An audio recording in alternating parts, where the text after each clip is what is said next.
আজকে আমার কিসের এত তাড়াহুড়ো, কিসের এত রান্নাবান্না, এত আয়োজন বলেন তো? হ্যাঁ, আজকে এটাই আপনাদের সাথে শেয়ার করব। আসসালামু আলাইকুম, সবাই কেমন আছেন? আশা করি সবাই অনেক ভালো আছেন। আমি অনেক ভালো আছি। এই যে আজকে আমার গ্রাম থেকে শ্বশুরবাড়ির লোকেরা আসবে আমার বাসায়। এই জন্য আমার আজকে সকাল সকাল উঠে আমি সব কিছু রান্নাবান্না কমপ্লিট করে নিয়েছি, সেটাই আপনাদের সাথে শেয়ার করব।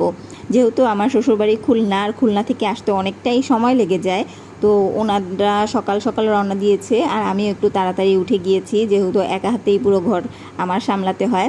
তো একটা একটা করে আমি রান্নাবান্না সব কিছু রেডি করে নিচ্ছি একদম। মানে তারা আসবে দুপুরবেলা, আস্তে আস্তে দুপুর হয়ে যাবে, এই জন্য আমি দুপুরের রান্নাটা কমপ্লিট করে ফেলতেছি। এখন আমি মুরগির মাংস রান্না করব আলু দিয়ে, আর তার সাথে আলু আর পটল দিয়ে রুই মাছ দিয়ে রান্না করব। তো এই যে আমি এখানে এক পাশে মুরগির মাংসটা চড়াই দিছি চুলায়, আরেক চুলায় আমি আলু দিয়ে পটল দিয়ে কষায় নিচ্ছি মাছ দিয়ে রান্না করার জন্য।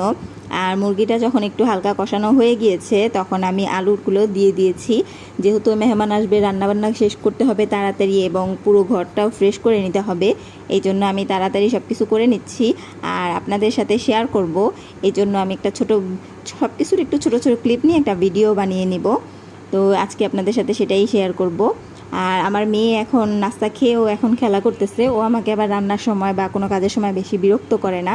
তো এই যে দেখতে পাচ্ছেন আমার এখানে রুই মাছটা আমি ভেজে নিয়েছি, এখন ভাজা মাছগুলো আর দিয়ে আমি ওইটা রান্না করে নেব। আর এখানে আমার আলু দিয়ে ওই রুই মাছের ডিম দিয়ে রান্না করাও হয়ে গেছে, ডাল ভাত হয়ে গেছে, সেটা আমি এখন টেবিলে সব কিছু গুছিয়ে রাখতেছি। তারপরে এখানে আমি দেখতেছি যে বেসিনটাও একটু নোংরা হয়ে গেছে, তো আমি এই জন্য বেসিনটাও পরিষ্কার করে নিচ্ছি। যেহেতু মেহমান আসবে, তো পুরো ঘর যদি ফিটফাট একদম ফ্রেশ না হয় তাহলে কি হয়? আমাদের মেয়েদের ঘর একদম ফ্রেশ থাকা, রান্নাবান্না শেষ হওয়া, এটাই তো আমাদের জীবন। একদম সব কিছু সুন্দর থাকলে, ঘর ফ্রেশ থাকলে আমাদের মাথাটাও মনে হয় যে একদম ফ্রেশ থাকে। আমার তো এটাই মনে হয়, আপনাদের কার কী মনে হয় জানি না। তো সব কিছু টুকিটাকি ফ্রেশ করার সাথে সাথে রান্নাটাও প্রায় হয়ে যাচ্ছে, মুরগির মাংসগুলো রান্না হয়ে যাচ্ছে। এর সাথে সাথে ভালোভাবে আমি কষিয়ে নিয়েছিলাম, তারপর আমি এটার মধ্যে ঝোলের জন্য পানি দিয়ে দিলাম। আর এদিকে দেখেন আমার রুই মাছটাও প্রায় রান্না হয়ে গেছে।